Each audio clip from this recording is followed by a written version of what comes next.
aqui nesse festival maravilhoso, aí trazendo essa alegria, que é esse festival de Curitiba aí, que é sucesso, né? Trazendo pessoas maravilhosas, artistas do Brasil inteiro aí prestigiando, gente. Claro que a Drica ia estar presente aqui com o nosso querido Pé na Estrada, aqui nesse teatro maravilhoso. Eita, Guairão! Chega a arrepiar o coração aí, gente. Bora com a Drica, bora lá!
A Drica Pé na Estrada aí mostrando pra vocês toda essa música, um pouquinho do que vai ter aí da Gastronomics, um pouquinho de Miss Mesh, um pouquinho de teatro.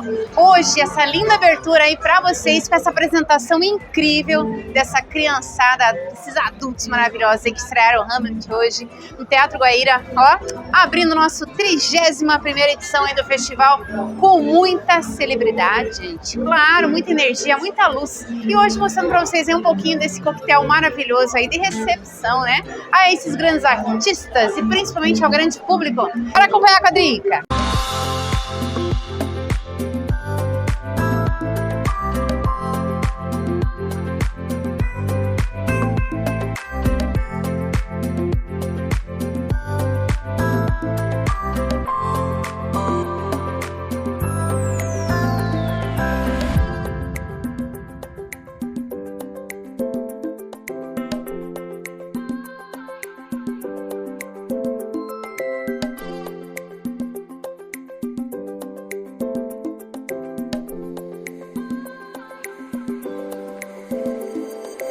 Drica Pé na Estrada aí hoje nessa visita incrível. O primeiro dia tá de arrepiar.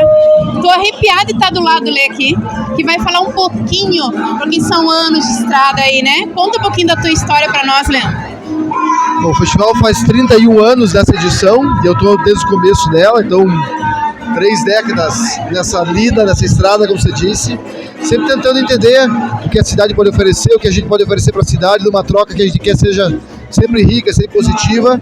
E hoje aqui na Vila Urbana a gente deu essa transformada, né? A gente aproveitou a arquitetura bela do lugar, a gente enfeitou um pouquinho mais, colocou música, colocou boa comida e bebida, gente bacana. Foi uma grande festa, uma grande celebração, que a gente traz as pessoas para a rua para que ocupem a cidade, que aproveitem seus talentos, que se encontrem, que troquem, que façam uma diversão de tudo que acontece essas 2 semanas. Se fosse para você diferenciar uma característica principal entre a tua primeira edição e a 31ª, qual seria, hein?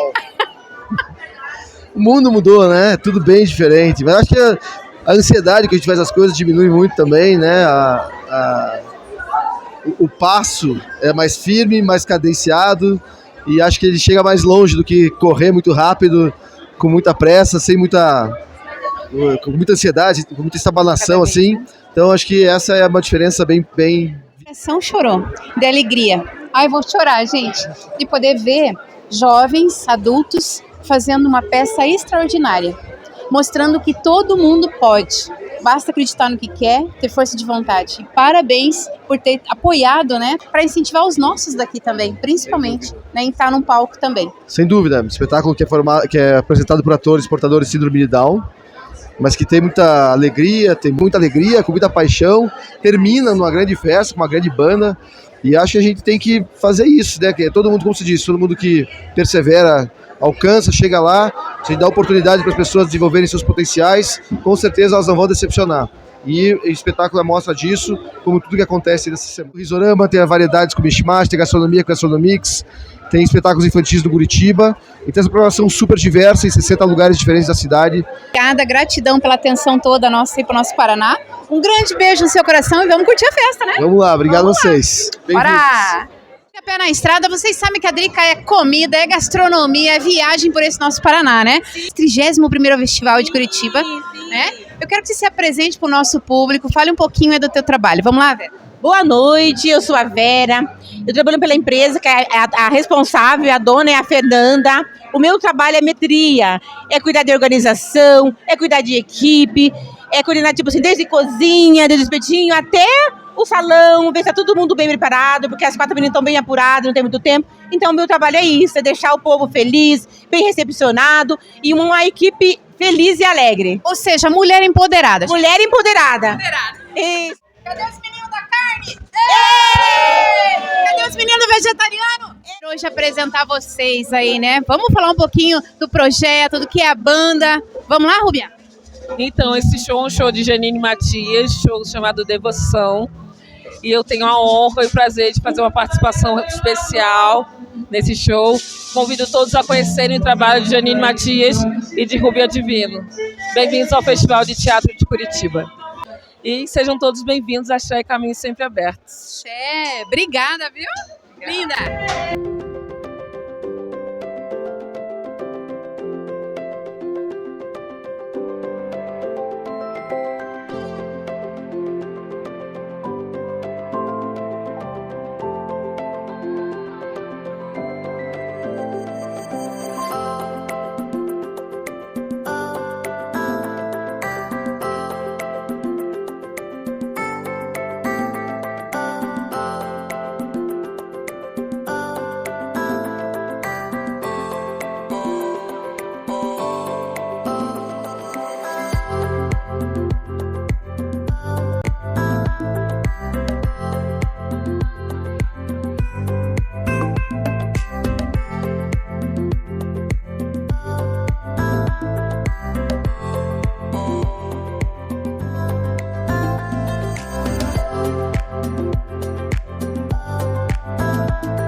Obras de artesãos, alguns fabricantes que fazem brinquedo de fundo de quintal, enfim. E a gente dá preferência por brinquedos clássicos, né? Sim. Que praticamente estão desaparecendo, então com peões, brinquedos. Legal. Aqui vocês também consertam? Não. Aqui na praça, em Curitiba, existe algum local que conserta brinquedo?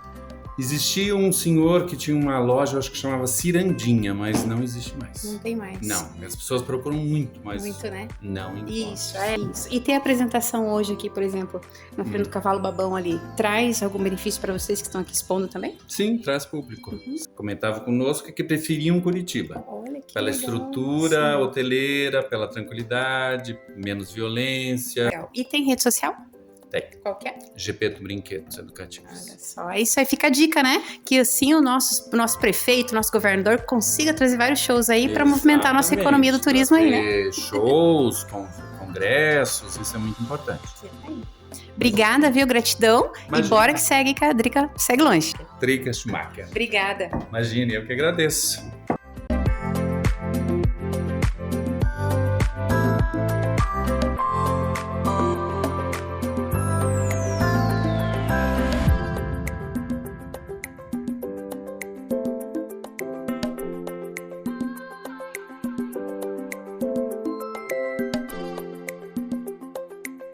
Fossa Real, era a gente invocando Dionísio, uma comelância, uma bebedeira, mas tudo com respeito.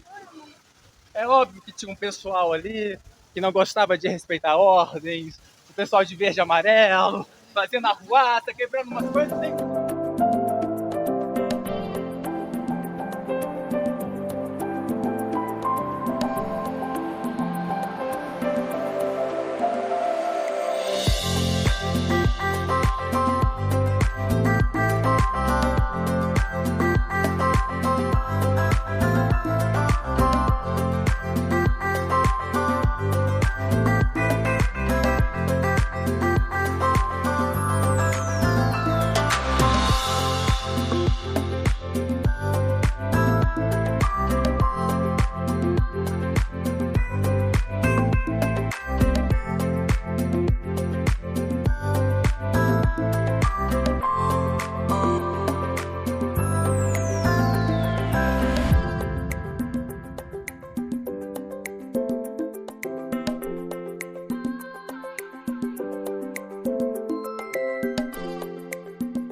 Estrada hoje vai recepcionar vocês aí, hoje aqui no Continental. Vai, Continental?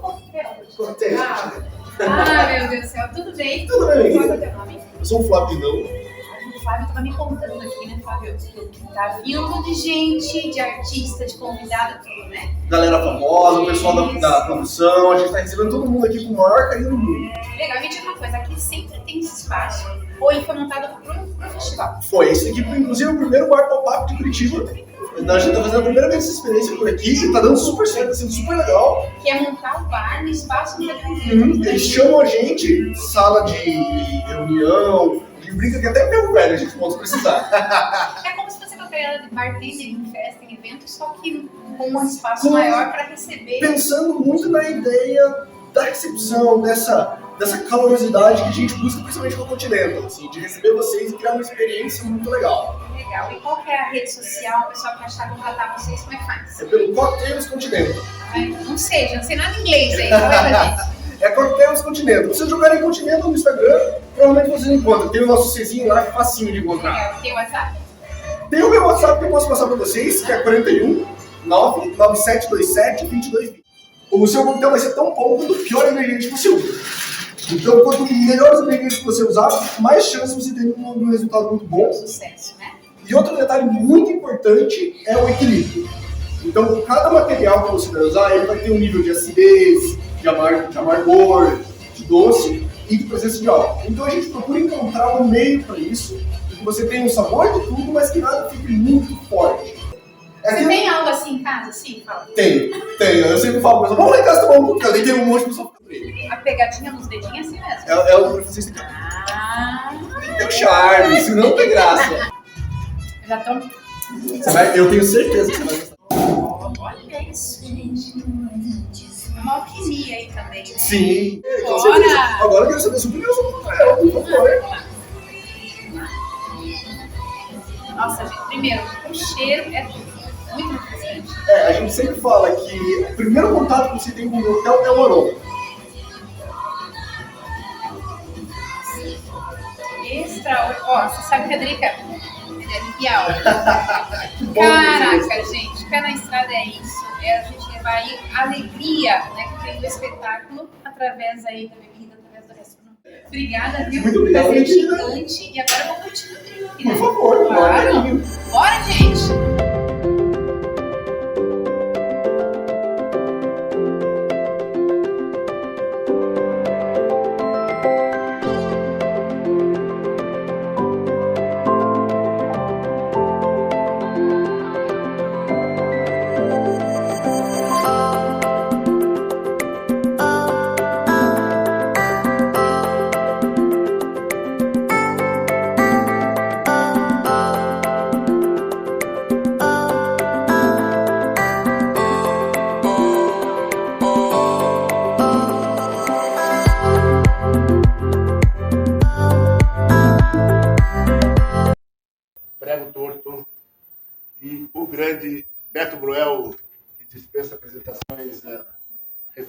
do teatro brasileiro, que está... Podia ser outra pessoa para dirigir, além do Beto, espetáculo do amigo dele, Manuel Carlos Caran. Então, foi tudo se ajeitando assim para que acontecesse esse projeto da maneira melhor, da melhor maneira possível. Fui convidado para fazer trilha, eu falei, cara, presente, né? Maravilhoso. Fiquei assim, não tem um ensaio que eu não fique emocionado com o que eles estão fazendo em cena. A equipe é perfeita, a direção do Beto é perfeita. Foi a melhor forma que a gente pôde ter na vida para colocar esse texto em cena. E fazer a trilha é uma honra, assim, né? Não, eu vou responder. Eu sempre digo nos ensaios que é a minha primeira e última experiência. A dedicação é muito grande, você tem que ficar muito tempo, né? Nesse tempo que nós estamos saindo aqui, provavelmente eu teria criado umas 5 luzes, mais ou menos. Então eu parei tudo, né? O Guilherme Weber vai estrear amanhã lá em São Paulo. O Guilherme é um grande parceiro nosso aqui.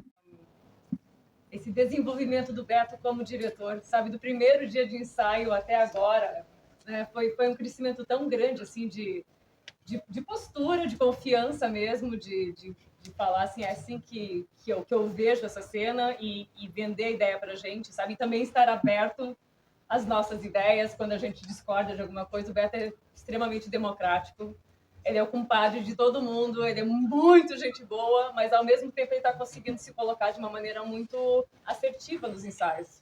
E isso pra gente, assim, enquanto ator, é muito bom, né? A gente precisa ter alguém que aposte na sua visão. Então...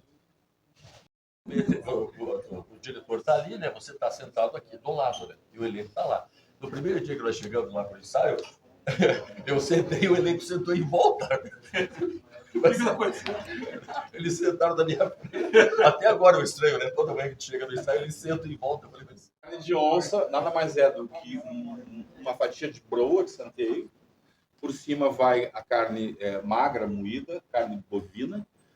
E aí vai a cebola branca bem cortadinha, a cebolinha verde bem cortadinha. E daí só por cima é que se tempera com sal, pimenta, azeite de oliva extra virgem. E se quiser, uma mostarda escura do lado acompanha. Vai muito bem com cerveja.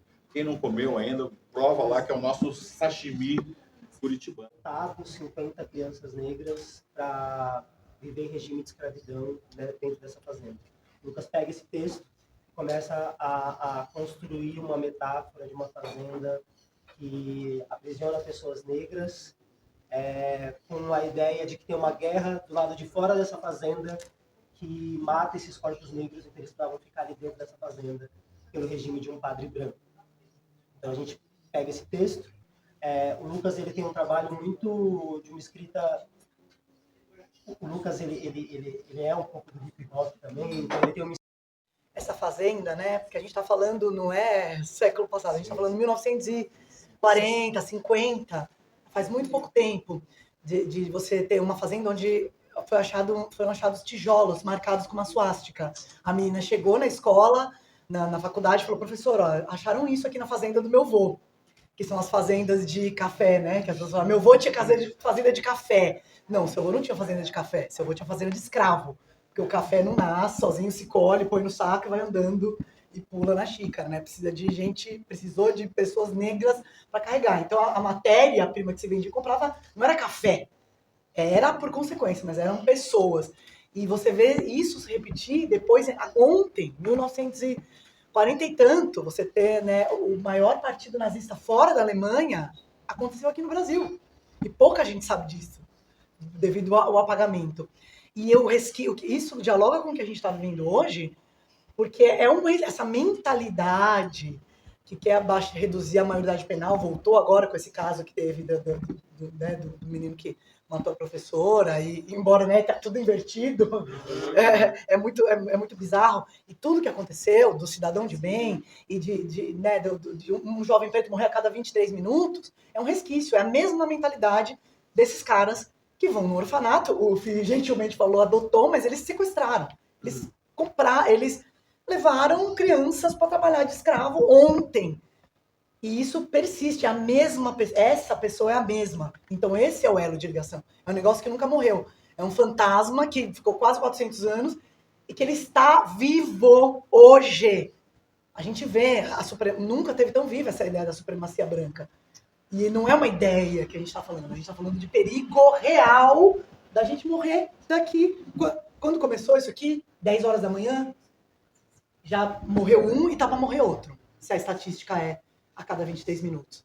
Então nós estamos falando de uma coisa muito concreta, porque às vezes fica, né, a cada 23 minutos fica um número. E a gente está falando do risco concreto desses corpos serem mortos. Então acho que ela conversa, é um Brasil que, pô, a gente tem que falar disso ainda. Tem, porque isso está esquecido, ninguém sabe dessas histórias. E a gente recomenda fortemente o filme, O Menino 23, e essa tese do professor Sidney, que foi lá e eles começaram a ver boi marcado com suástica, os abusos sexuais, todo tipo de abuso que esses corpos, que é um corpo, não é uma pessoa, né? É um pedaço de coisa ali para moer, para abusar, para plantar para você, para sua riqueza. O que não é a mãe do Miguel? Que a Sara Corte Real, tá bom, o oitavo andar que morre, porque no meio de uma pandemia ela tá fazendo a unha, a empregada precisa passear com o cachorro, e o cachorro dela vale mais que o menino que morre. Então é isso, é disso que se trata. Então a gente pode ficar falando aqui o texto, não sei o quê, mas é uma coisa de vida ou morte. E como... Desculpa. Claro. Responder a primeira pergunta, é importante dizer que esse espetáculo, né, a partir da idealização dele, ele ganha um prêmio, porque é muito importante os editais públicos, nós somos frutos dos editais públicos, né?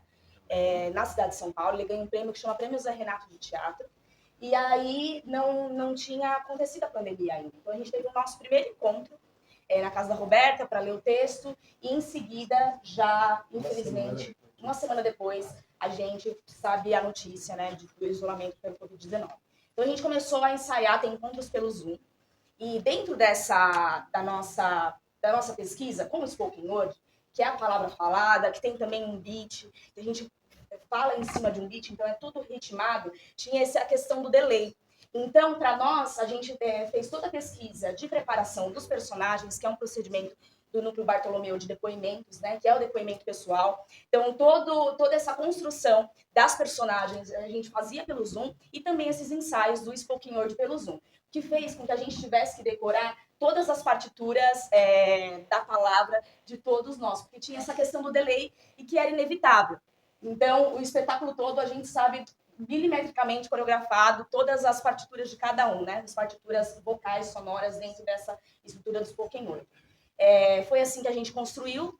Fomos para fazer a peça filme, e a gente se encontrou durante uma semana, todos testados, devidamente testados, né? Diante da Ordem de Saúde Pública Mundial.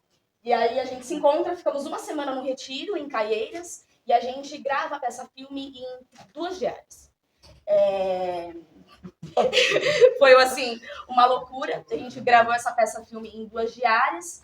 Estreamos pelo Itaú Cultural e também pelo Prêmio Zé Renato. A gente teve ali uma surpresa, ingressos esgotados dentro daquela primeira semana de estreia da peça filme. E logo em seguida a gente descobre, né, que a gente foi indicado ao Prêmio APCA de melhor espetáculo virtual, e ganhamos também esse prêmio. Foi uma surpresa, né? Uma surpresa muito bem-vinda, a construção desse espetáculo. A peça filme, que é uma obra que antecede, depois a gente faz, né, essa tressa. E é isso. Eu acho que o teatro épico ele é fundante e uma ressonância entre a peça filme e a peça presencial também.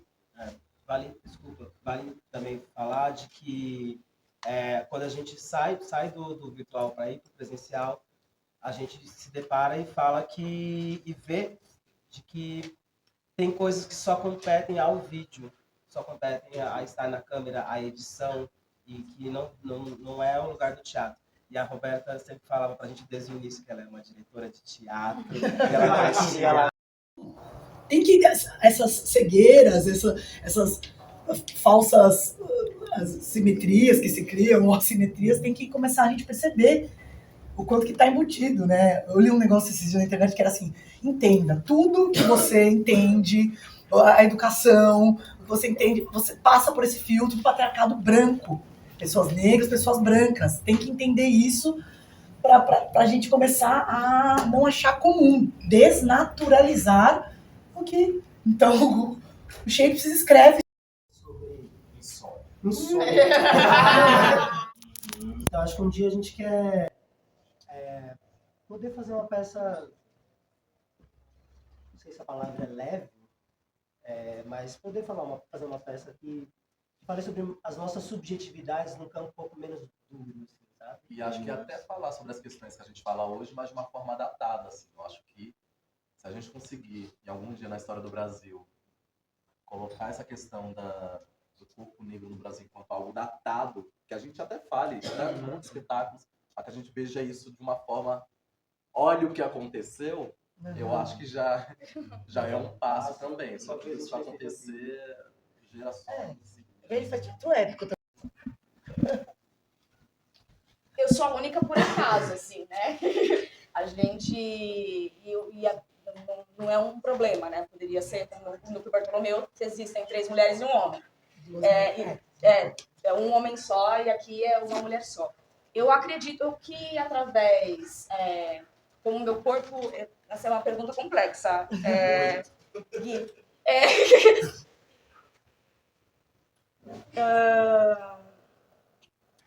Eu não sei se eu vou responder isso que você está me perguntando, porque eu acho que tem várias camadas.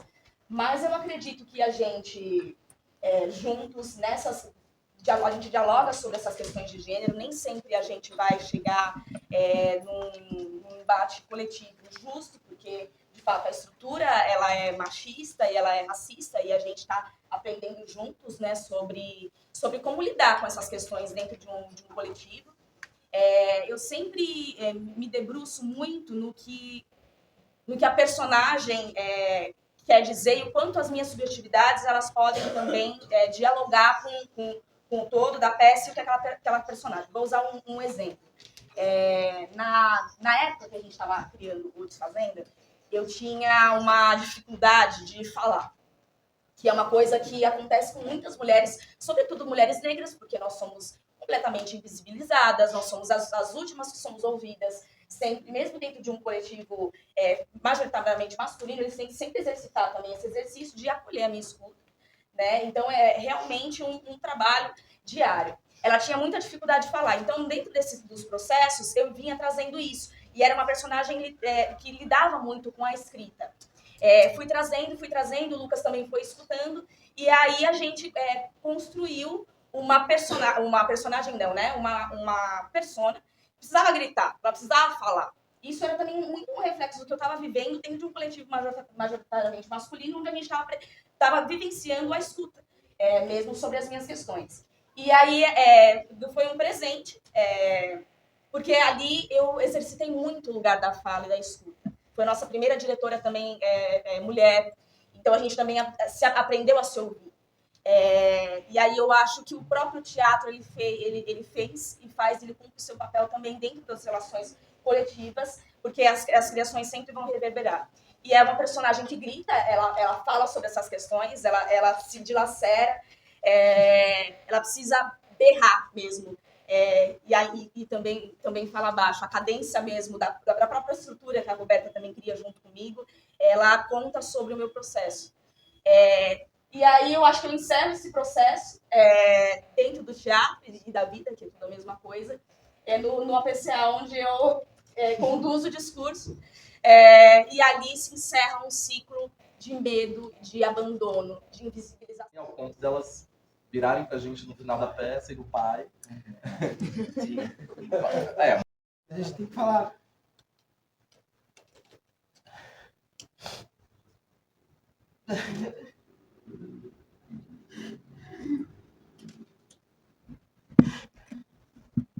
Eu tinha vindo para o Festival de Curitiba para apresentar no Fringe. E eu estava muito feliz, porque era naquele momento, e ainda é o festival mais importante deste país. E eu não tinha. E aí eu passei pela situação de racismo, e aquilo acabou um pouco com a minha magia do Ailton jovem fazendo teatro. Porque eu me vi como um objeto, como uma coisa fotografável do lado de um grupo de capoeira. E aí poder vou estar aqui com o meu grupo de teatro na Mostra Oficial do Teatro de Curitiba. E desde o primeiro momento que eu cheguei aqui, passar novamente por situações constrangedoras,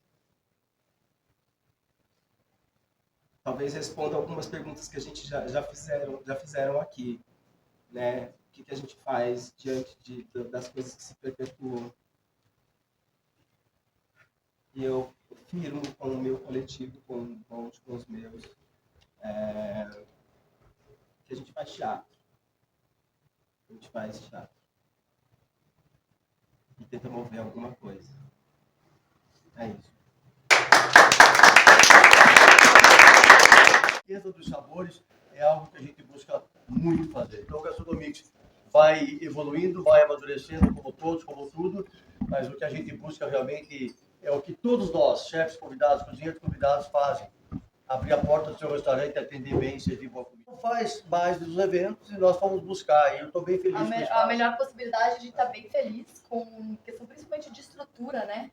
Desde o acesso ao estacionamento, a partir de banheiros, a parte coberta numa cidade como Curitiba, né, é muito importante, por mais que nós vamos estar abençoados também. Mas isso tudo nos levou lá. E a questão da música, o Gastronomix nasceu como Gastronomia e Arte. Né? Sempre foi um festival. Lá no começo, o Festival de Teatro já estava muito na frente.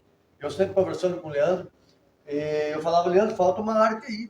Falta a arte da gastronomia. Nós precisamos encerrar toda boa festa, termina com uma boa comida. Então, nós resolvemos essa é a 13ª edição de Curitiba, 17ª vai ser do Brasil. Foram 4 fora de Curitiba e 12 já em Curitiba. E desde então, a gente buscou sempre encerrar o Festival de Teatro, que não vai ser coincidir dessa vez, porque muita coisa mudou com pandemia, Páscoa e tal. Mas que essa arte esteja representada no Festival de Teatro foi muito importante e a gente espera nunca mais nos separarmos. Né? E é muito focada essa questão da música, tem uma instrumental, programação principalmente, muito legal. Se não só instrumental, principalmente instrumental. E a parte da programação infantil é um negócio que a gente ama também, que é muito legal, que é o Muralzinho de Ideias faz, então é um negócio bem lúdico. Também focado com teatro, com circo, com aquelas brincadeiras de antigamente, assim, é muito legal. Tem a parte pet, que é super legal também, e vai muito, né, cada vez mais os bichinhos em geral vão também. Porque o Gastronomix se prova cada vez mais, não vá lá apenas para almoçar, é pouco.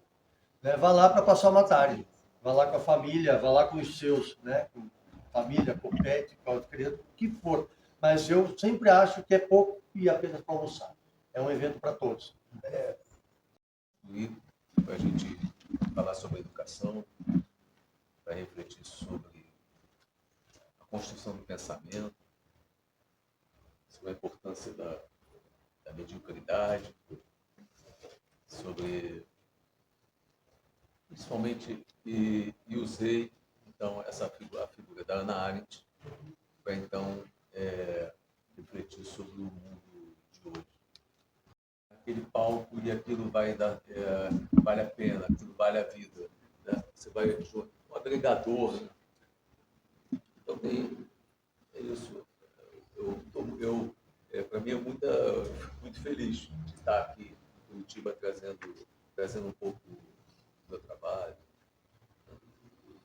Posso fazer uma pergunta? Eu queria saber como foi a experiência ontem, né? Tem 2 apresentações, de estar apresentando o espetáculo lá no Café do Teatro. Como foi? Eu adoro o desafio. Né?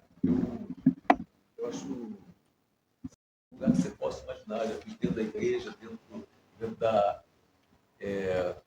da sinagoga, eu fiz a missa para Clarice na igreja de Brumadinho, fiz em cima do coreto da Praça Central, fiz no Guairão, já fiz no Guairinha, em todo lugar. E ontem ele está fazendo isso no café, já foi incrível, porque te exige um outro tipo de comportamento, outro tipo de tomada. O público espera uma coisa e você vai entregando o que ele espera, mas aos poucos vai transformando o olhar dele para trazer eles para dentro do que a peça está propondo, e aos poucos você vai conquistando aquele olhar e aquele silêncio, aquele lugar, e é lindo, porque de repente no final o ritual está estabelecido. Né? Estamos todos em silêncio, pensativos, nasce em 2019. Nós chegamos com cartas, essas cartas é o nosso conhecido amigo secreto, a gente chama ele assim, e estava no processo de quase suicídio quando essas cartas chegaram na nossa mão. Não ocorre, porém passa por todo um registro de processos, um diário. E aí a gente se junta em 2019 e fala, vamos fazer um curta-metragem? Que é o que me chamou, eu falei, vamos. Hoje a gente olha aquele texto sobre aquilo morreu no passado, não é mais sobre isso, né? É sobre comunicar de outras formas, é sobre comunicar com a dança-teatro. Então a gente pega aquele texto e desconstrói, entende a atmosfera, entende o que elas querem dizer com a tempestade, com uma primavera, e traz a relação da moda desconstrutivista, do surrealismo e da dança-teatro, pegando a palavra e deixando ela em segundo plano. Então ele vem do seu quadrado nesse lugar. De comunicar de outras formas do que já foi comunicado antes. A gente aborda também a questão da fragilidade masculina também. A peça traz muito isso. Além de a gente abordar uma outra linguagem de depressão, porque hoje, quando a gente fala de depressão, tem várias linguagens, né? Tem a leva ao suicídio, tem outras que não preferem falar sobre elas.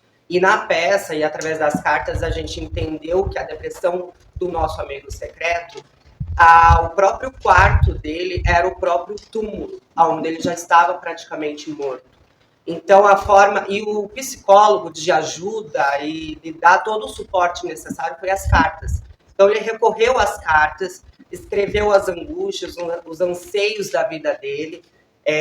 O que me chama muita atenção nessas cartas é que quando ele não consegue atingir o pico, porque ele era um artista, e ele sonha em fazer teatro, de se apresentar para o público, mas quando ele acorda que os remédios começam a fazer efeito, ele tem uma experiência, é que ele tenta se autoajudar, sair dessa situação, porque ele percebe-se que ele não é merecedor de estar ali.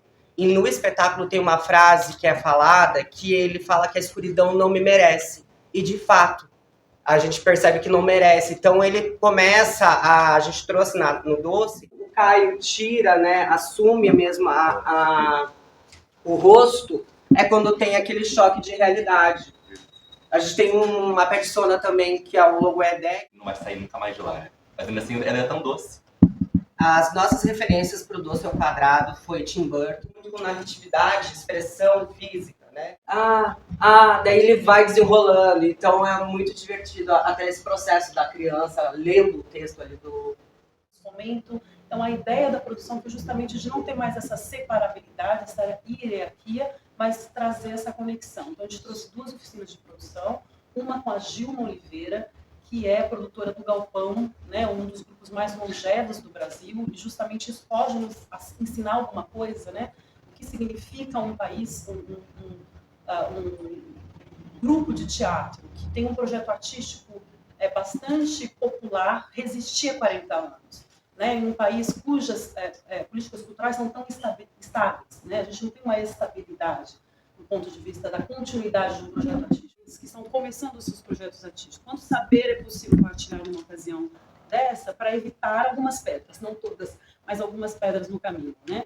E também trouxemos a Monique Cardoso e a Evina Passos, que são 2 produtoras cearenses que realizam muitos festivais, projetos artísticos com oficinas de planejamento, ou seja, de ajudar a pensar o projeto artístico no médio e longo prazo, né? Não pensar apenas o próximo edital, o próximo espetáculo, essa lógica imediatista da produção, mas pensar como que a produção pode pensar no médio prazo e conceber esse projeto para o mundo, né? De uma maneira um pouco mais estratégica e inteligente.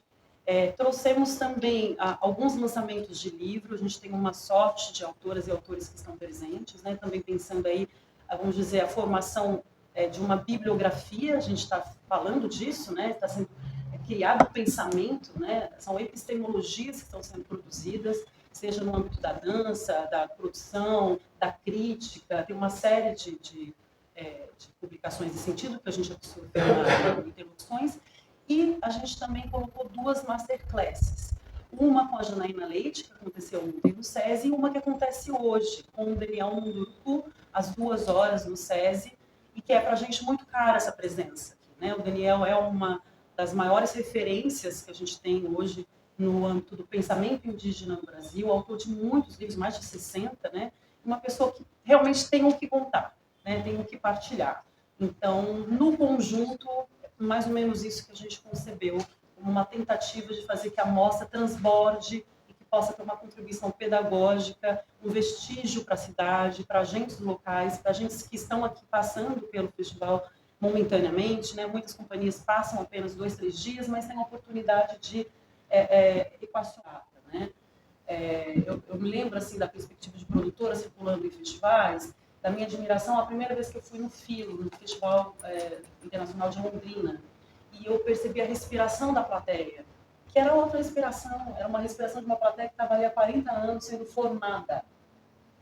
Não é uma plateia que saiu da casa rapidinho e foi ali assistir. É um projeto é um projeto continuado, de longo prazo. Então, a gente não tem urgências nos resultados disso. É uma aposta de que esse vestígio ele possa fomentar esse terreno, né? Possa deixar o terreno cada vez mais fértil.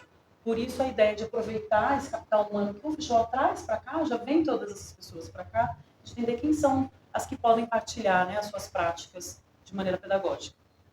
Eu tive a possibilidade também de conversar com pessoas que se inscreveram para as oficinas que também trabalham em sala de aula, né? Então, assim, eu vi essa preocupação com relação à parte da docência, de participar, poder levar isso também para os alunos. Exatamente.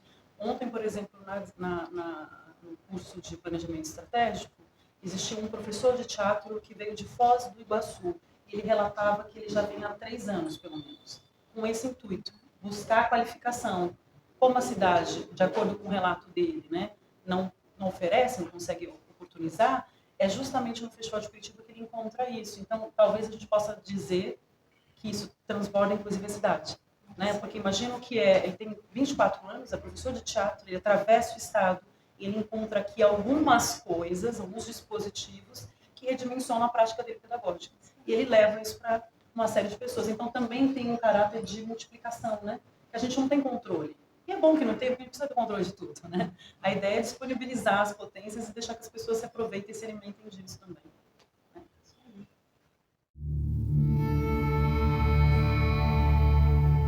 ¿No es increíble que un actor sea capaz de transformar su rostro? Derramar lágrimas.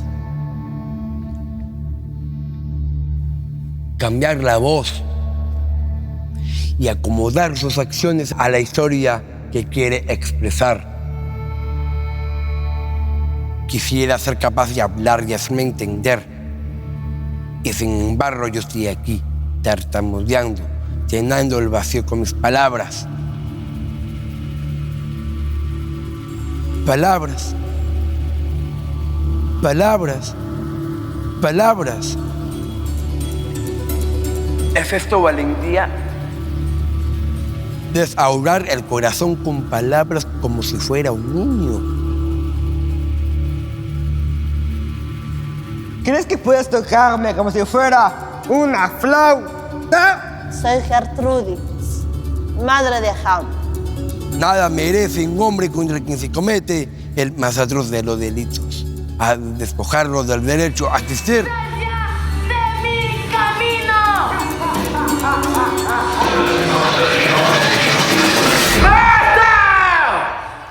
Quizás sea este nuestro último recurso, el teatro.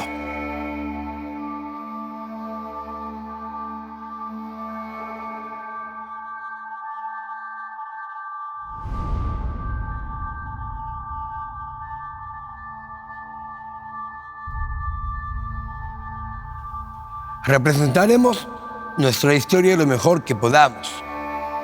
Observaré sus miradas. Si se estremecen, será porque la culpa los agita. O quizás sea porque logramos disolver el velo de la ignorancia que hoy cubre sus ojos.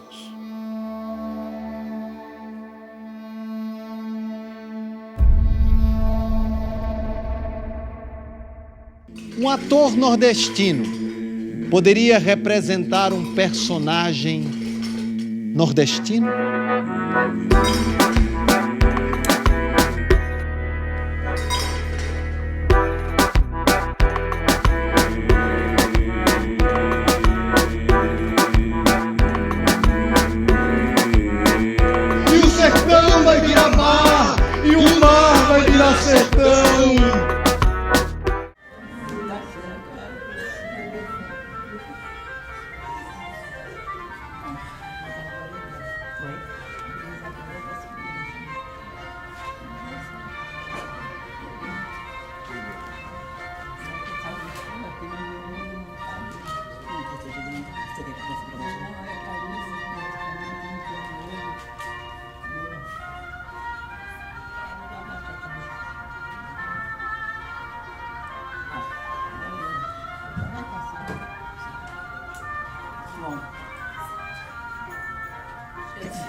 Eu tinha combinado com a minha avó que eu faria uma introdução para falar desse trabalho, que é ancestralidade vivificada no presente, ou eu tenho uma história que se parece com a minha, ou TCC sobre a minha avó, ou como a minha avó chama o meu trabalho de um álbum de fotografia. Eu fiquei muito tempo pensando como apresentar esse trabalho que desse conta ou tentasse do que o livro gerou. Eu falei que a melhor maneira de apresentar esse trabalho não sou eu falando, é ela. Porque essa história que se parece com a minha é a da minha avó, é a da minha mãe que está aqui, Deus apoie, e a da minha irmã, que para variar está atrasada e não chegou. E aí eu pedi para ela apresentar o meu trabalho, que eu acho que é a maneira mais genuína que eu encontrei para seguir.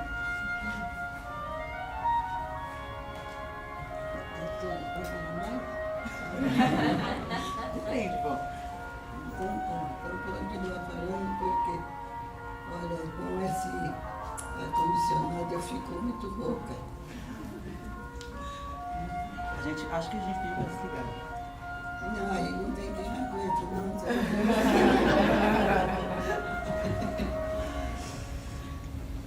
Bom, completando o que a Tetema está dizendo, esse trabalho dela, eu acompanhei todos os netos, vamos dizer, né?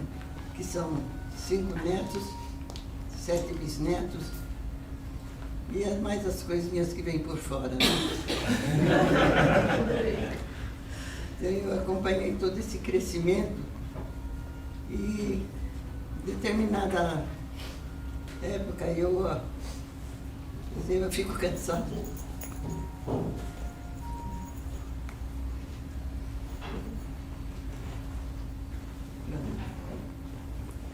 Então, nessa dança da vida, praticamente eles começaram a se empolgar que a vovó e a bisavó e a vovó e a bisa e vai passando o tempo.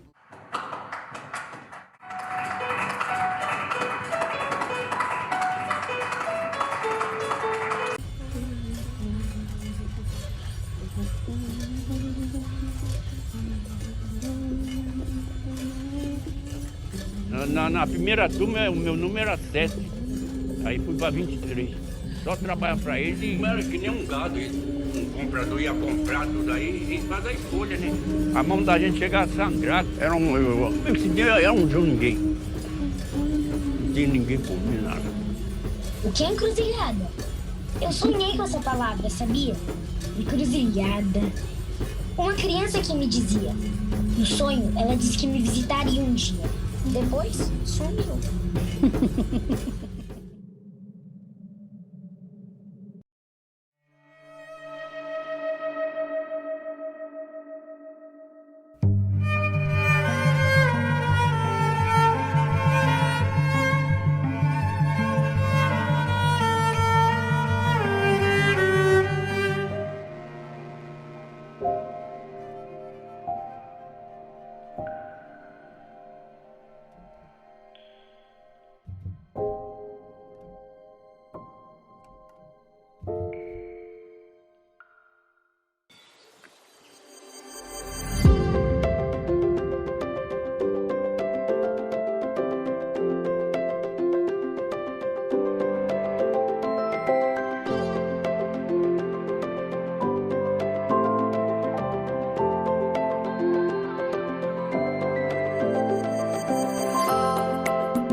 Zoológico, quando eu era maiorzinho, né, Chico?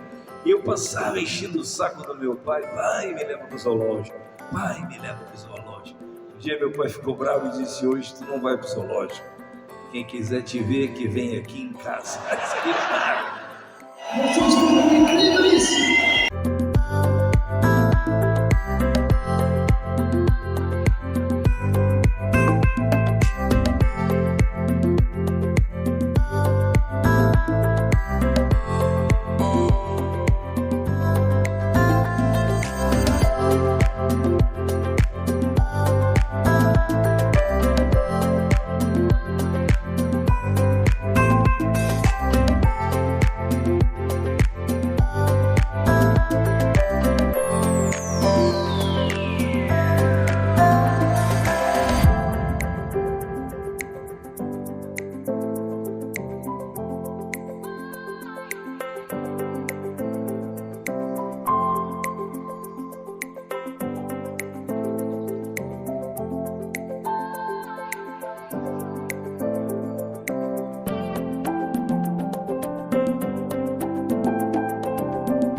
Pé na estrada, cada lugarzinho, cada cidade conta uma história, né? E essa história soma com a tua, soma com a minha, soma com a nossa, né? E enriquece cada vez mais. Então, bora Pé na Estrada com a Drica, tem muita coisa boa pra vocês, hein?